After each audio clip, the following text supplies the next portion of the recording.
इमाम बुखारी सही मुस्लिम की किताबों में ना इस हदीस का हवाला दिया गया। उस हदीस में ना हुक्म दिया गया कि मुसलमान अपनी जुबान और हाथ से दूसरे मुसलमान को महफूज रखे। अब हाथ का तो समझ में आता है, लेकिन जुबान का जो मायने है ना वो गीबत, चुगली, झूठ, बेइज्जती की धमकियां, बदगोई, गुस्ताखी, माली नुकसान वगैरह से तंज वगैरह करना, ये सब चीजें जो है ना वो जुबान के नुकसान में आती हैं। और हम लोग इस हदीस को समझे बगैर अगले को अपनी जुबान से इस कदर तकलीफ दे रहे होते हैं कि वो अपनी तन्हाइयों में अल्लाह के आगे रो रो के अपने सजदों में अपने दिल के अहवाल बयान कर रहा होता है। आप तब सोच भी नहीं सकते कि अल्लाह किस कदर नजदीक हो के उसके दिल से निकली आवाजों को सुन रहे होते हैं।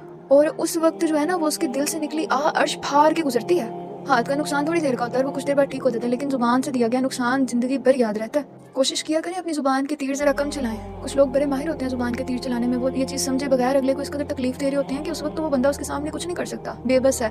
लेकिन तन्हाइयों में जाके वो अल्लाह के आगे जिस तरह गिड़गिड़ा रहा है, अपने दिल के अफआल बयान करे, आप इस चीज़ का अंदाजा नहीं कर सकते। जब तुम्हारी हाथ और जुबान से दूसरे मुसलमान को तकलीफ हो रही है तो फिर बताओ तुम कैसे मुसलमान हो। कोशिश किया करें अपनी जुबान के तीर जरा कम चलाएं, और जिन पर चला चुके हैं उनसे माफी मांगे, और आइंदा कोशिश करें कि ये तीरों से किसी को नुकसान ना हो।